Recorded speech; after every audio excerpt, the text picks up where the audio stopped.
देख लो, quadratic equation का sorry इसका जो बाद का पार्ट है ये प्रॉब्लम सम्स है। बस प्रॉब्लम सम्स इसमें और 1.3 में अंतर क्या है, 1.3 में जो प्रॉब्लम सम्स है, 1.3 में जो प्रॉब्लम सम्स है उसको सॉल्व भी करना है, फॉर्म भी करना है। यहाँ पे सिर्फ फॉर्म करना, सॉल्व नहीं करना, लेकिन हम लोग उसको सॉल्व। तो यहाँ पे ना दो पार्ट तुमको मिलेगा। एक पार्ट जो पहले ही बोल चुके, फिर से बोल रहे, एक पार्ट दैट विल डिसाइड कि जो आपको इक्वेशन दे रहा है उसमें आप लेट कैसे डेटा कीजिएगा, और दूसरा पार्ट तुमको इक्वेशन बनाने में हेल्प करेगा। एक पार्ट लेट करवाएगा और दूसरा पार्ट इक्वेशन बनवाएगा तुमसे। क्लियर है ना? याद रखिएगा कभी भी इंटीजर बोलेगा, इंटीजर और वो भी कॉन्जिक्यूटिव, इंटीजर और वो भी कॉन्जिक्यूटिव का मतलब होता है एक के बाद एक। हम बोल रहे हैं 2 कॉन्जिक्यूटिव इंटीजर, मतलब हम अगर एक को 10 बोल रहे हैं तो दूसरा को 11 बोल रहे हैं। एक को अगर हम 10 बोल रहे हैं तो दूसरा को 11, एक को अगर हम 15 बोल रहे हैं तो दूसरा को, एक को अगर हम 17 बोल रहे हैं तो दूसरा को। तो कॉन्जिक्यूटिव का मतलब एक के बाद एक, एक के बाद एक, एक के बाद एक।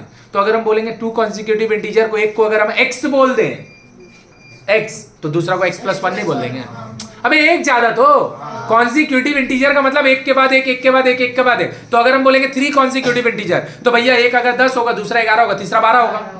एक अगर 15 होगा, दूसरा 16 होगा, तीसरा 17 होगा। तो एक अगर x होगा तो दूसरा x+, तीसरा x+, एक एक करके बढ़ा देंगे। आया कि ऊपर से गया? और यही चीज अगर इवन और ऑड बोलेगा, 2 कॉन्जिक्यूटिव इवन इंटीजर, 2 कॉन्जिक्यूटिव। तो अगर एक अगर 10 होगा तो दूसरा का 11 होगा, दूसरा फिर 12 हो जाएगा, दूसरा फिर। तो अगर हम बोलेंगे 2 कॉन्जिक्यूटिव ऑड इंटीजर, एक अगर 11 होगा दूसरा 13 होगा। मतलब जब आपको कॉन्जिक्यूटिव तो बोलेगा, कॉन्जिक्यूटिव मतलब एक के बाद एक, लेकिन अगर खाली इंटीजर बोलेगा तो आपको 1 करके बढ़ाना पड़ेगा। लेकिन आपको इवन या फिर ऑड बोल देगा तो आपको 2 करके बढ़ाना पड़ेगा। कितना करके बढ़ाना पड़ेगा? तो अगर हम बोलेंगे 2 कॉन्जिक्यूटिव इवन इंटीजर, एक होगा 10 होगा, दूसरा 12 होगा। एक अगर 15 होगा, दूसरा 17 होगा। एक अगर 20 होगा, तीसरा 22 होगा, दूसरा 22 होगा। एक अगर 28 होगा, दूसरा 30 होगा। सही बात, सही बात। लेकिन अगर हम खाली इंटीजर्स बोलेंगे, इवन और ऑड वर्ड यूज, तो एक अगर x होगा, दूसरा x+1। 2 कॉन्जिक्यूटिव इवन इंटीजर बोलेंगे, एक अगर x होगा, दूसरा x+2। तो इवन ऑड बोलेंगे तो 2 करके बढ़ाएंगे, और अगर खाली इंटीजर बोलेंगे तो पक्का पक्का।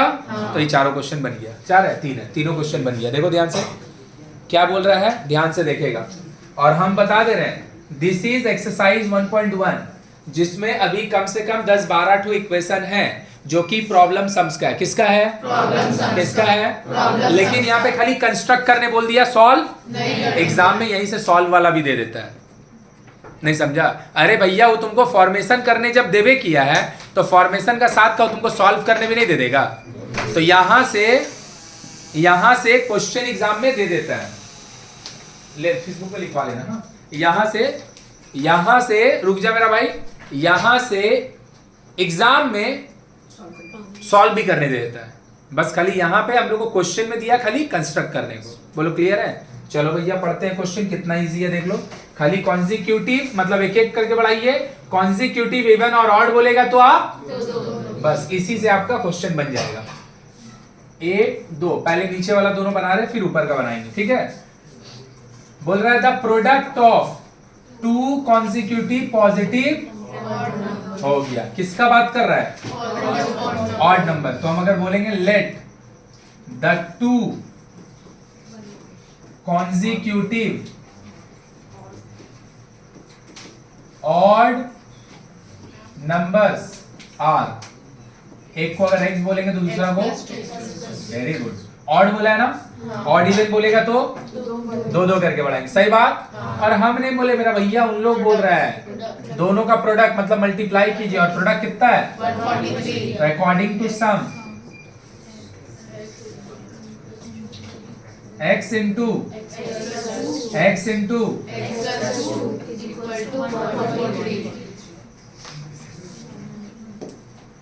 एक मार्क्स मिल गया। अगर इतना देगा तो 1 मार्क्स मिलेगा। अब तो अपना भैया दिल पे हाथ रख के ईमानदारी से बोल, बात समझ में आया कि ऊपर से चाहिए? तो देखो यहां से लेके यहां तक देखो तुमसे लेट करवा रहा था, और ये प्रोडक्ट बोल के तुमसे देखो इक्वेशन बनवा रहा है। मेरा बात समझ में आया? यही क्वेश्चन होता 100% सेम टू सेम, यही क्वेश्चन होता 100% सेम टू सेम। और तुमसे बोला होता 2 कॉन्जिक्यूटिव इंटीजर, बस 2 बस सीधा बात, नो बकवास, बात खत्म। तो एक को x बोले होते ना, दूसरा को x प्लस 1 बोले। तो जब खाली इंटीजर बोलेगा, चाहे नेचुरल नंबर चाहे होल नंबर, खाली बोलेगा कॉन्जिक्यूटिव, एक के बाद एक, एक के बाद एक, एक के बाद एक, तो भैया एक अगर 1 होगा तो दूसरा 2 होगा, एक अगर 8 होगा तो दूसरा 9 होगा, एक अगर 12 होगा तो दूसरा, लेकिन अगर इवन ऑड बोलेगा तो पहला वाला जितना होगा दूसरा वाला उससे 2 जम मार के आगे होगा, तो फिर 2-2 करके बढ़ाएंगे। और अगर खाली कॉन्जिक्यूटिव इंटीजर बोलेगा तो बोलाया दूसरा। अब इसको सॉल्व भी कर देंगे, तब पाती सॉल्व में देखेगा। बोल रहा है the sum of the square of, फिर से हम बता दे रहे भैया यहाँ से एग्जाम में आता है, और क्वेश्चन यही दे देता बनाने को, यही क्वेश्चन दे देता बनाने को, बोलता सॉल्व करो। यहाँ पे खाली कंस्ट्रक्ट करने बोल रहा है, जो बोल रहे हैं जान लो और उसको समझने का कोशिश करो, प्रयास करो कम से कम। The sum of the square of the 2 consecutive, बाकी बात को छोड़ दिए, खाली इतना देखें, let the 2 numbers are, very good, x and, तो इतना डेटा हमसे लेट करवा लिया ना, इतना डेटा हमसे लेट करवा लिया ना। अब हम इक्वेशन बनाएंगे, क्या दिया है, सम ऑफ द स्क्वायर। भैया एक आदमी है x, दूसरा आदमी है x प्लस, हाँ या ना, दोनों का किसका बात हो रहा है, हाँ या ना, दोनों का स्क्वायर का किसका बात हो रहा है, और ये कितना दिया है, देख लो, यही चीज तुमको दे रहा है कि पहले बोल रहा है 2 कॉन्जिक्यूटिव इंटीजर है, 2 कॉन्जिक्यूटिव, 2 कॉन्जिक्यूटिव, 2 कॉन्जिक्यूटिव, सही बात, कोई तकलीफ किसी को भी जरा भी? तो 2 कॉन्जिक्यूटिव इंटीजर है, 2 कॉन्जिक्यूटिव, एक को हम बोले हैं x, एक को हम बोल रहे हैं x प्लस 1, कोई तकलीफ जरा भी? x और x प्लस 1। फिर बोल रहा है दोनों का स्क्वायर कीजिए, फिर बोल रहा है दोनों का स्क्वायर का, और वो कितना है, 3 1 3, देख लो, बुलाया। अब अगर इतना हम बना ही लिए हैं, सही है, इसको अगर हम सॉल्व ही कर लेंगे तो काही दिक्कत हो जाएगा। मेरा बात समझ में आ रहा है कि नहीं आ रहा है? इसको हम सॉल्व ही कर लेंगे तो क्या दिक्कत होगा, लेकिन हमको सॉल्व करने नहीं बोला, हम बार बार बोले, लेकिन तुम लोग सॉल्व करना, अपने सॉल्व करना और आंसर निकालना। अब हम लोग ये वाला देख रहे हैं, आधा पार्ट क्या करता है, लेट, और आधा पार्ट क्या चीज में हेल्प करेगा, इक्वेशन बनाने। देखो क्या बोल रहा है, बोल रहा है divide 42 into 2 parts such that one part is equal to square of the other part. तो बोल रहा 42 को पहले 2 टुकड़ा कीजिए, डिवाइड मतलब अगर मेरा पास 10 रुपया होगा, है ना, और हम बोलेंगे 10 रुपया 2 टुकड़ा में बांटिए, तो भैया एक आदमी 3 ले लेगा, दूसरा आदमी भैया 7 ले लेगा, 2 टुकड़ा हो गया। अगर मेरा पास 10 रुपया होगा और हम उसको बोलेंगे 2 लोग में बांटो, तो एक लोग का पास अगर 8 होगा, दूसरा का पास 2 होगा। अगर एक का पास भैया 4 होगा तो दूसरा का पास 6 होगा। इसका मतलब क्या है कि आप फर्स्ट पार्ट को जितना भी बोल रहे हैं, सेकेंड पार्ट तुम जो निकाल रहा है, टोटल कितना है 10, एक पार्ट को बोले 4, तो दूसरा पास कितना आएगा, तो ते कैसे 6 निकाल रहा पता, टोटल से फर्स्ट पार्ट को, टोटल से फर्स्ट पार्ट को, तो सेकेंड पार्ट आ जाएगा। अगर एक पार्ट को बोलेंगे 1, दूसरा पार्ट होगा 9, कैसे आया, फर्स्ट पार्ट को बोले 1, टोटल है 10, और एक को 10 से, मतलब फर्स्ट पार्ट अगर हम जानते हैं, सेकेंड पार्ट निकालने का लिए फर्स्ट पार्ट को टोटल से लेट 1 पार्ट या फिर फर्स्ट पार्ट जो बोलना है बोल दो, first part be x, first part भी लिख दिए, तो अदर पार्ट या सेकेंड पार्ट जो बोलना है बोल लो, सही है। क्या होगा, क्या होगा, x माइनस 42 नहीं ना होगा, टोटल कौन है 42, अब फर्स्ट पार्ट कौन है x, तो टोटल से ना फर्स्ट पार्ट को माइनस करेंगे 42 माइनस x, अब एक आध जन बोला मेरे को x माइनस 42 जो भी बोला हम लोग ना दिमाग में बैठा लेते ना क्योंकि है तो गधा हम लोग को लगता है नंबर कभी पहले हो ही नहीं सकता ऐसे कैसे हो सकता है ये तो भगवान लिख के भेज दिया है कि ये हमेशा आगे ही लिखाएगा ये हमेशा बाद में लिखाएगा सोचने का जरूरत क्या है ये है टोटल x है टोटल 42 है और फर्स्ट पार्ट x है तो सेकंड पार्ट x माइनस 42 होगा 42 x, आया हाँ। तो देख इतना बात तुमसे पता है कौन करवा लिया डिवाइड 42 इंटू 2 पार्ट बस divide 42 into 2 parts, divide 42 into 2 parts, सही है अब क्या बोल रहा है उसको such that one part is कोई भी एक part is the square of the other part one part is equal to square of the अब हम ये वाला पूछेंगे किसी से तुम अपना सोच लो one part is square of the कोई एक पार्ट किसी दूसरे का फर्स्ट और सेकंड वर्ड नहीं यूज कर रहा है कोई भी एक पार्ट किसी दूसरे का कोई भी एक पार्ट किसी भी स्क्वायर है सही है अब हम लिखने को बोलेंगे पहले लिखने से पहले फिर से हम एक बार बता दे रहे हैं ये जितना भी क्वेश्चन है यहाँ पे लिखा हुआ क्या है कंस्ट्रक्ट करने खाली हम बता दे रहे एग्जाम में ये वाला सॉल्व भी करने का आता है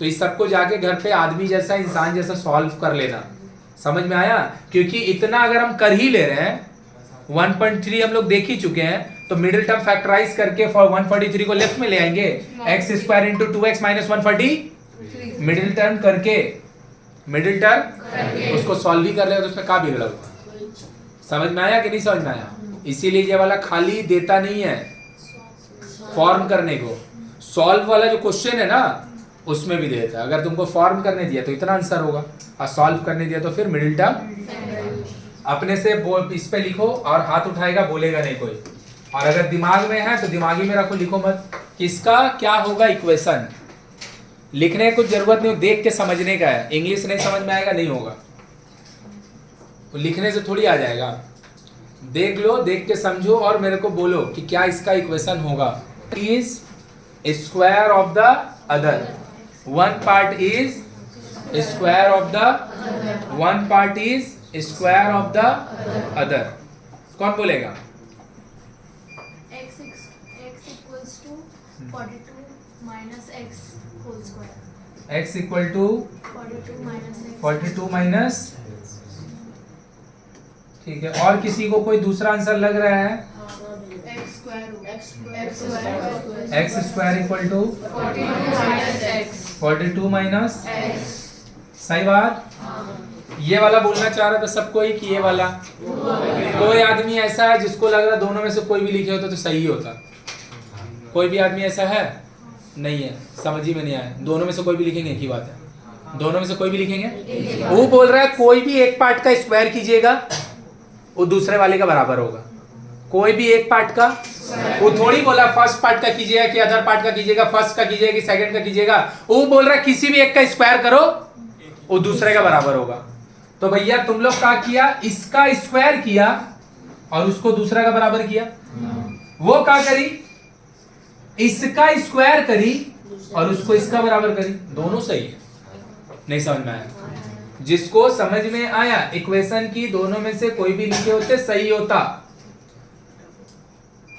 बात क्लियर हुआ जिसको समझ में आया बहुत बढ़िया जिसको नहीं समझ में आया भी क्लियर हुआ कोई भी एक का स्क्वायर वो दूसरे वाले का है या ना अब आया इंपॉर्टेंट बात अगर ये सॉल्व करने को दिया होता तो इससे बेटर ये लिखना होता ये आसान होता क्योंकि इसको जस्ट पकड़ के लेफ्ट में लाते मिडिल टर्म कर देते ये वाला करने के लिए भैया 40 पहले हाँ 42 का होल स्क्वायर माइनस 2ab फिर फलान टर्म का बड़ा नंबर आता फिर इसको मिडिल टर्म करना पड़ता मतलब इसमें बहुत मेहनत लगता इसमें बहुत मेहनत लगता लिखना ये बेटर होता लेकिन अगर खाली हमको बोला है कि लिख दो तो फिर ये दोनों का दोनों ही बोलो क्लियर है तो ऑब्वियसली अगर सॉल्व करने बोला तो ये वाला गलत कोई नहीं है अगर खाली बोलता कंस्ट्रक्ट तो दोनों में से बोल क्लियर है? चलो लिखो जल्दी से लिखो। सॉल्व करेगा सबको जाके, इससे सॉल्व करेगा। किसी भी एक का स्क्वायर दूसरे का इक्वल है, बस हो गया, उतना ही पे बात खत्म। देख लो मेरा भाई, 3 इक्वेशन और धड़ाधड़ करते हैं। बोल रहा है क्या? 6 ना, इसमें भी सेम बोल रहा है। क्या करने को बोला है? खाली कंस्ट्रक्ट करने को। The length of the diagonal of a rectangle, rectangular area is 15। एक तो रेक्टेंगुलर लैंड है, रेक्टेंगल है, जिसका डायगोनल का जो लेंथ है ना मेरा भाई, वो 15 है। कितना है? सही बात। And the length exceed, exceed का मतलब होता है ज्यादा, length exceed its breadth by, कि लेंथ जो आपका है वो ब्रेथ से 3, लेंथ जो आपका ब्रेथ से 3, तो ब्रेथ अगर 10 होगा, लेंथ 13 होगा, ब्रेथ अगर 15 होगा, सही बात। तो ब्रेथ अगर x होगा, हो गया, बात खत्म। क्या होगा? पक्का? किसी को तकलीफ नहीं। और हम जानते हैं ना, राइट एंगल ट्रायंगल यहाँ पे बन रहा है क्योंकि ये जो 90 बना है ना, रेक्टेंगल का हर एक एंगल कितना होता है? 90, हाँ या ना? और रेक्टेंगल का अगर हर एक एंगल 90 डिग्री होता है, तो जो डायगोनल है ना तुम्हारा, ये किसका काम कर रहा है? हाइपोटेनस का। किसका? हाइपोटेनस। और ये दोनों किसका काम कर रहा है? बेस का और परपेंडिकुलर का। सही बात। तो पाइथागोरस थ्योरम क्या बोलता है? P square plus B square is equal to, किसी भी राइट एंगल ट्रायंगल में मेरा भाई जो परपेंडिकुलर और बेस और हाइपोटेनस, परपेंडिकुलर का स्क्वायर और बेस का स्क्वायर होता है, वो किसके बराबर होता है? बुलाया। और रेक्टेंगल का हर एक एंगल कितना होता है? तो हम डायगोनल में पाइथागोरस थ्योरम नहीं लगा देंगे। आ रहा है मेरा बात समझ में? अब इसको अगर हम सॉल्व करना चाहें, सॉल्व करेंगे नहीं, खाली इसको एक्सपैंड कर दे रहे हैं। a प्लस बी का whole square, A square 2ab plus B square equal to 225। सही बात। एक्स स्क्वायर इधर से 9, इधर से 225, माइनस आएगा 216 आएगा। कितना आएगा? अब किसी में भी अगर कॉमन रहेगा, हमेशा कॉमन जरूर लेगा। एक्स स्क्वायर प्लस माइनस 100, और जो नंबर इधर रहता है उसको नीचे डिवाइड दे देंगे, है ना? तो ये क्या हो जाएगा? अब इसको क्या करना है तुमको? फैक्टराइज करना है, फैक्टराइज करके एक्स निकालना है। सही बात। जो एक्स होगा वही, और जो उसमें 3 जोड़ देंगे तो, लेकिन वो करके तुम आंसर नहीं मैच करा पाएगा क्योंकि बुक में आंसर नहीं दिया होगा, है ना? बुक में आंसर क्योंकि वो खाली क्या करने को बोल रहा है? बोलो आया कि बाउंसर गया? पक्का? तो 1% बॉट, बात नहीं, 1% बॉट सम शुगर एट ₹80। एक आदमी 80 रुपये में कुछ चीनी खरीद के लाया। कितना लाया हमको नहीं पता, लेकिन खरीद के लाया। If he would get 4 kg more sugar with that money, then the price of 1 kg sugar would be less by। Question पढ़ के कुछ समझ में आ रहा है क्या बोलना चाह रहा है? तो भैया इंग्लिश पढ़ो के इंग्लिश समझो, इसमें मैथ का तो कुछ है ही नहीं है। हिंदी ट्रांसलेशन तो समझ, कम से कम इक्वेशन तो हम बना ही देंगे, समझी कि नहीं? हिंदी ट्रांसलेशन तो समझो उसका मन में, कि ट्रांसलेट करके बोलना क्या चाह रहा है।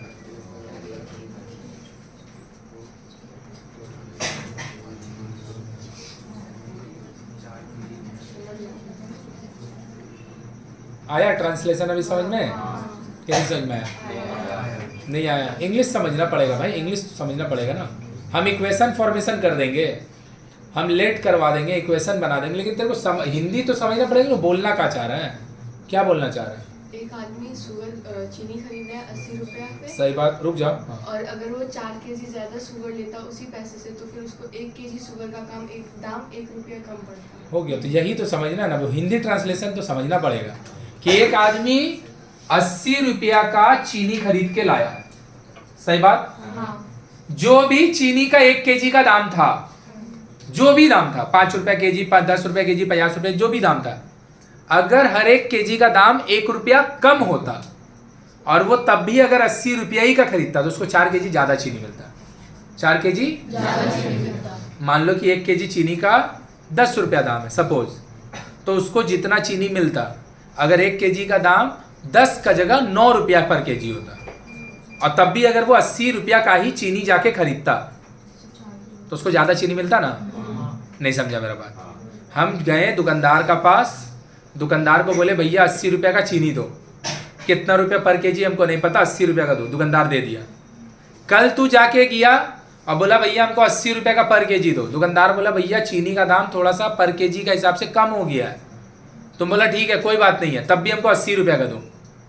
तो ज्यादा पीस ज्यादा चीनी देगा ना, क्योंकि हर एक केजी का जो दाम है वो, और हम खरीद अभी भी उतना ही पैसा कर रहे हैं, तो हमको क्या करेगा, ज्यादा देगा। वही है क्वेश्चन कि 1 केजी अगर चीनी का दाम 1 रुपया करके कम हो जाए, पहले जितना था उससे 1 रुपया, पहले जितना था उससे 1 रुपया, तो आपको पहले जितना शुगर मिल रहा था उससे अब 4 केजी, 4 केजी।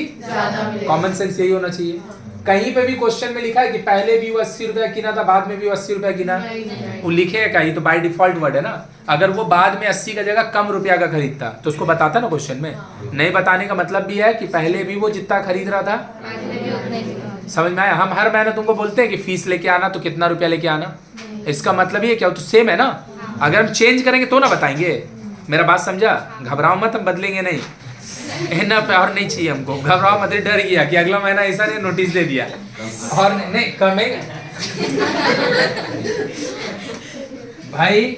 हम फिर से बोले ना, हम अपना तारीफ नहीं कर रहे हैं, लेकिन तू जाके देख लेगा अभी रिकॉर्ड ना 1 घंटा 20 मिनट हो गया है भाई। हम 20 सेकंड नहीं बैठे हैं, 20 सेकंड भी, समझ में आया। तो हम बहुत ईमानदारी से अपना काम करते हैं, बहुत ज्यादा। तो हम फीस क्यों कम करें? हाँ, हम भी मजाक में ही बोल रहे हैं कि हम क्यों कम करेंगे फीस। हम अपना काम अगर ईमानदारी से करें, फीस क्यों कम करेंगे। देखो तो मेरा भाई क्वेश्चन अब क्लियर है, क्वेश्चन क्लियर है कि जितना भी चीनी का 1 केजी का दाम है, पहले जितना था उससे अगर 1 रुपया पर केजी, 1 रुपया पर केजी, तो हमको बाद में 4 केजी ज्यादा मिलेगा। सही है। अब तू सोच के देख, अगर चीनी 10 रुपया पर केजी होता, कितना होता, कितना होता, और 80 रुपया का खरीद के लाते, दुकानदार कितना केजी देता। चीनी 20 रुपया पर केजी होता, 80 रुपया का खरीद के लाते, कितना मिलता। तो कितना केजी आपको चीनी मिलेगा जानने के लिए आप क्या कर रहे हैं, आपको पता है, जितना रुपया का खरीद के ला रहे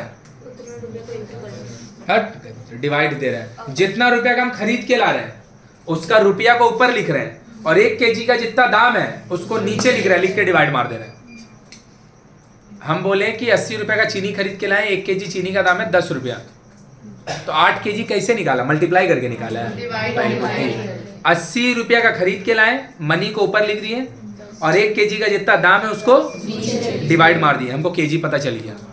20 रुपया पर केजी चीनी 80 रुपया खरीद के लाए, कितना केजी मिलेगा, कैसे निकाल गया, 80 रुपया ऊपर लिखा और 1 केजी का जितना दाम है उसको, मतलब आपको कितना क्वांटिटी में चीनी मिलेगा, कितना केजी चीनी मिलेगा, ये जानने के लिए आप टोटल पैसा को ऊपर लिखिए और 1 केजी का जितना दाम है उसको लिख के दोनों को देखो कैसे कर रहे, ध्यान से देखना। लेट प्राइस ऑफ शुगर पर केजी, शुगर पर केजी बी ₹X, कितना, और टोटल मनी जितना का हम चीनी खरीद रहे हैं, टोटल मनी मेरा बस कितना है, 80 है, कितना है, पक्का मेरा भाई, पक्का मेरा भाई। तो कैन आई राइट, ध्यान से देखेगा, quantity of sugar, quantity of sugar, ध्यान से देख लो, 80/X, 80/X, देख ध्यान से। 1 केजी का दाम कितना है, कितना रुपए का खरीद के लाए, तो कितना मिलेगा, ये तो पहले था ना, अब 1 रुपया पर केजी दाम, अब लो न्यू प्राइस, न्यू प्राइस पर KG, very good, X minus, और अभी भी मेरा जो टोटल मनी है, टोटल जो मनी है पक्का? पक्का? तो अब जो आपको क्वांटिटी मिलेगा 80 divided by x minus 1. 80 divided by x minus 1. हाँ या ना? हाँ. सही है? अब देख, तुम खुद ही समझ जाएगा। एक सर्कल व्हाइट वाला, दो सर्कल व्हाइट वाला। ये वाला जब चीनी का दाम x रुपया पर केजी था उस समय कितना मिलेगा उसका क्वांटिटी है। ये वाला जब 1 केजी चीनी का दाम x माइनस 1 रुपया था, कम दाम था, उस समय 80 रुपया में कितना चीनी मिलेगा उसका क्वांटिटी है।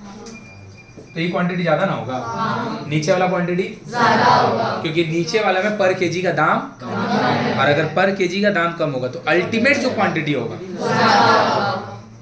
देख, प्रॉब्लम सम जो होता है ना भाई, ये दो चीज पे बनता है। एक भैया तुम्हारा इंग्लिश का अंडरस्टैंडिंग तो होना ही चाहिए। तुम अगर समझेगा ही नहीं कि क्वेश्चन में, तुम अगर समझेगा ही नहीं कि क्वेश्चन में बोल का रहा हो, तुम्हारा बात ही तुमको समझ में नहीं आ रहा हिंदी में, या फिर कोई बंगाली में देख रहा हो उसको बंगाली, उससे समझ ही में अगर नहीं आएगा तो फिर तू कहां से बनाएगा? तेरा ट्रांसलेशन दिमाग में आना ना चाहिए। और दूसरा भाई, हम फिर से बोल रहे हैं, प्रैक्टिस कि कम से कम भैया अगर बना दिए भैया 25 से 30 क्वेश्चन, तो तुमको 25 से 30 क्वेश्चन विदाउट मेरा हेल्प लिए, एक पैसा का भी, मेरे से एक पैसा का भी बिना हेल्प लिए तुम 30 से 40 क्वेश्चन अगर खुद भी बना लेगा, बस तुम्हारा प्रॉब्लम समझो कमांड में आ गया। समझा कि नहीं समझा? और नहीं तो खाली हम बनाए, कथा सुना, नोट किया, तो फिर अपने से बनाने नहीं सीखेगा। फिर वही वाला चीज क्या हो जाएगा बोल तो, एकदम स्टार्टिंग पता है ना बोर्ड का पेपर अब कैसे आता है, बुक से वर्ड टू वर्ड, तो बुक से वर्ड टू वर्ड आ जाएगा। तो भैया तुम मेहनती आदमी है, बार बार बना लिया, लिख देगा। समझा कि नहीं समझा? हमको ये नहीं समझ में आया, हम मान लिए, आई डोंट थिंक ऐसा हुआ होगा, लेकिन अगर नहीं भी आया, हम 4 बार इसको लिख देंगे तो सीख जाएंगे ना। एग्जाम में यही आ गया, लिख देगा। और जैसे ही यहाँ पे 80 का जगह 150 रुपया दे देगा, 4 केजी का जगह 5 रुपया दे देगा, 5 केजी दे देगा, और ये माइनस में जो 2 रुपया कम रहा है उसको बोलेगा 1 रुपया बढ़ जाएगा। बस जैसे ही सब बात बोलेगा, फिर अपने नहीं बना पाएगा। मेरा बात समझा?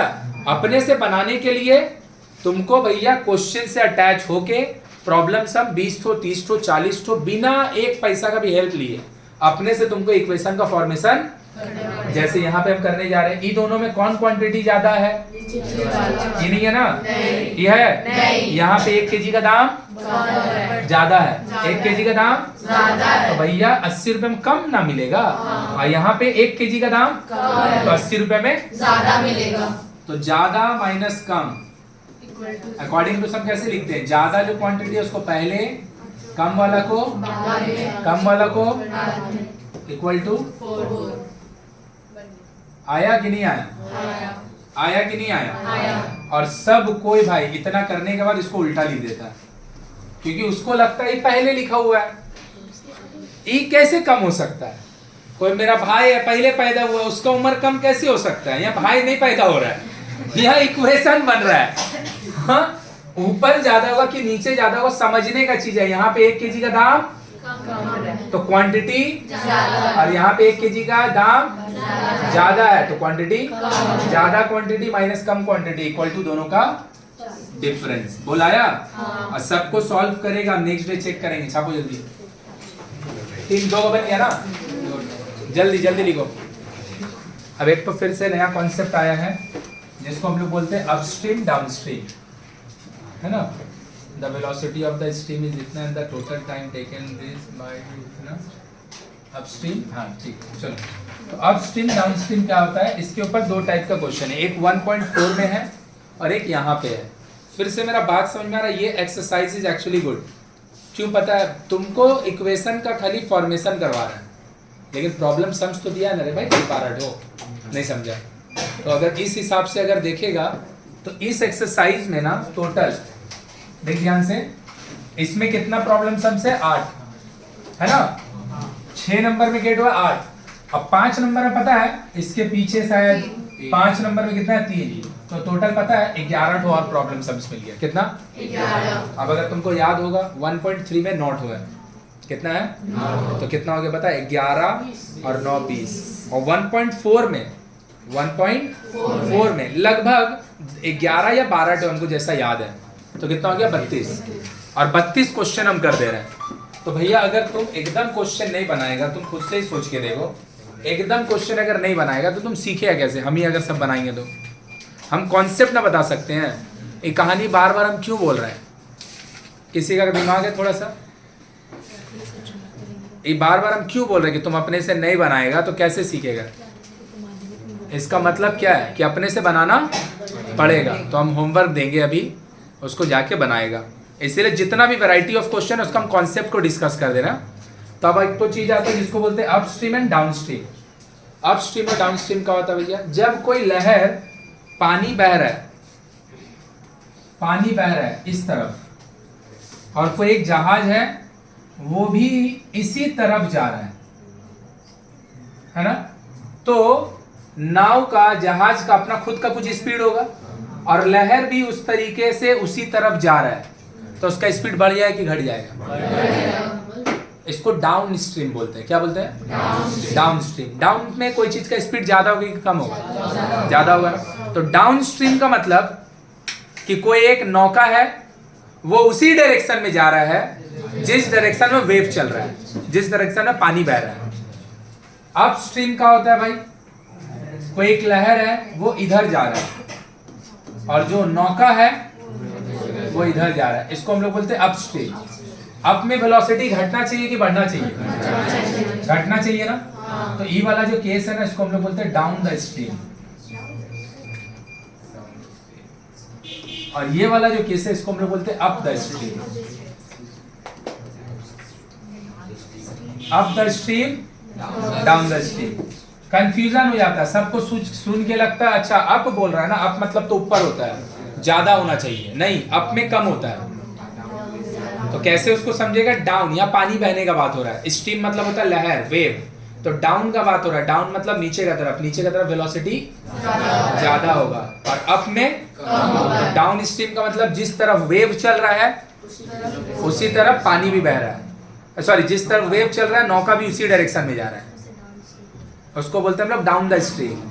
और अप स्ट्रीम बोलते हैं जिस तरफ वेव चल रहा है उसको ऑपोजिट डायरेक्शन में नौका जा रहा है, उसको बोलेंगे। तो अब तुम सोच के देखो, एक नौका है उसका खुद का स्पीड 50 किलोमीटर पर आवर है, मतलब लहर बहर बाढ़ में जाए उसको कोई मतलब नहीं है। वेव का खुद का वेलोसिटी, सॉरी जो नौका है उसका खुद का वेलोसिटी 50 किलोमीटर पर आवर है और वेव बह रहा है 10 किलोमीटर पर आवर से।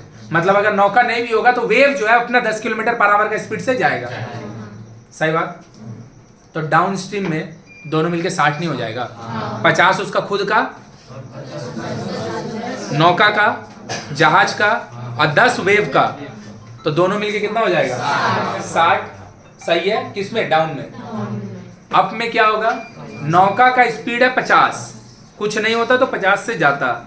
वेव का स्पीड है 10, लेकिन नौका क्या कर रहा है? उस डायरेक्शन में जा रहा है जिस डायरेक्शन में वेव बह रहा है उसका अगेंस्ट। तो 50 उसका खुद है और 10 उसको पीछे का तरफ धक्का मार देगा। कौन? वेव। तो मतलब 40 पे काम होगा। किस पे होगा? 40। तो हम बोल सकते हैं इफ जो सीप है, अगर सीप का स्पीड x होगा, मतलब x किलोमीटर पर आवर, सही बात, और जो वेव है, वेव का स्पीड अगर y होगा,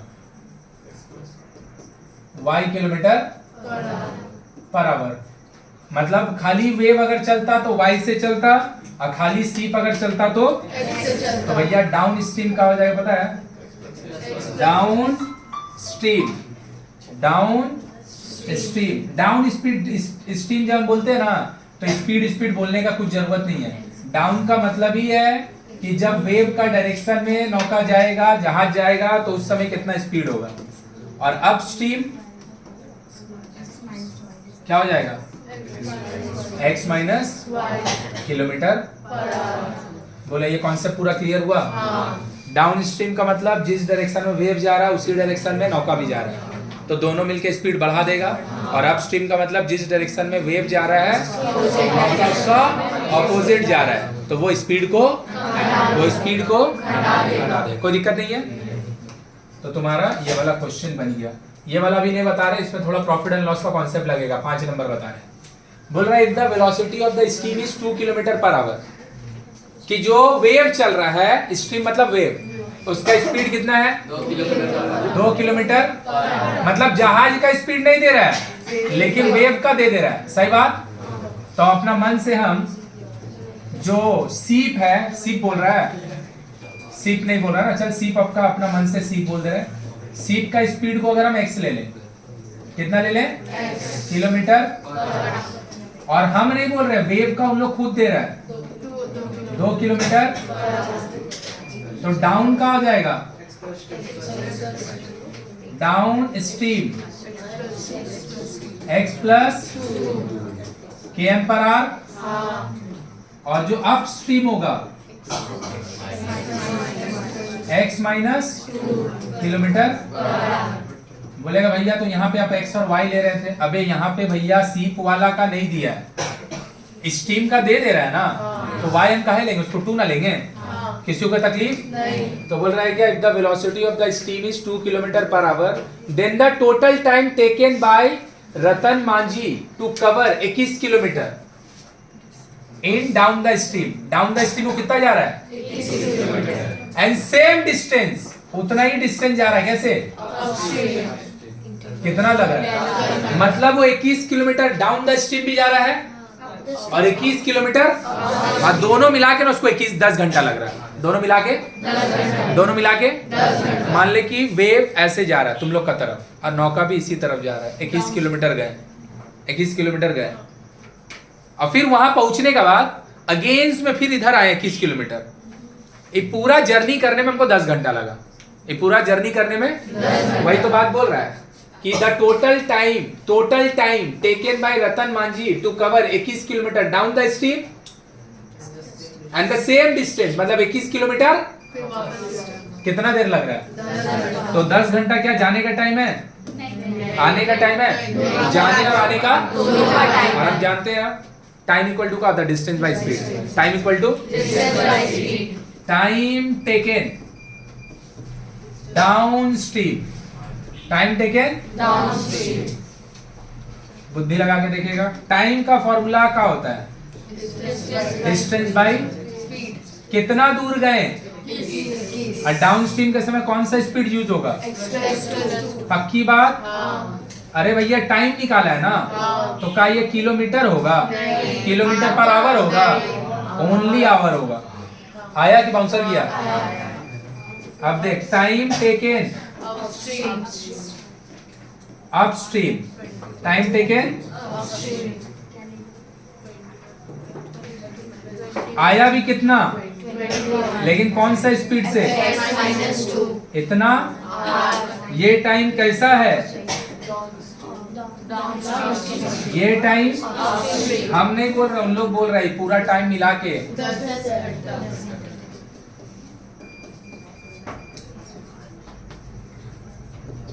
देखो आया कि बाउंसर गया? आया कि बाउंसर गया? अब देख, एक एक क्वेश्चन बताने में देख 15-15, 20-20 मिनट लग रहा है। इसका रीजन क्या हो रहा है समझ में आ रहा है? कि एक क्वेश्चन जब हम जैसे ही कर रहे हैं उसका लिए फिर देखो यहाँ पे क्या हो गया, मेंसुरेशन का एक कॉन्सेप्ट आ गया, यहाँ पे प्रैक्टिकल लाइफ का शुगर वुगर वाला कॉन्सेप्ट आ गया, यहाँ पे देखेगा डाउन स्ट्रीम और अपस्ट्रीम का कॉन्सेप्ट आ गया। एक क्वेश्चन पे एक कॉन्सेप्ट पे एक क्वेश्चन, एक कॉन्सेप्ट पे एक क्वेश्चन। समझ में आ रहा मेरा बात? तो अगर सम्स जाके 2-4 तो इस टाइप पे नहीं बनाएगा, कुछ नहीं सीखेगा एक बार, और दूसरा इस सब को जाके सॉल्व करना ही, क्योंकि सॉल्व करने में बहुत सिखा चुके हैं। समझ में आया ना? एलसीएम लेगा, मल्टीप्लाई करेगा, क्रॉस मल्टीप्लाई करेगा, एक्स स्क्वायर वाला, एक्स वाला, नंबर वाला सब टर्म को इकट्ठा करेगा, और इकट्ठा करने के बाद उसको क्या करेंगे? Middle term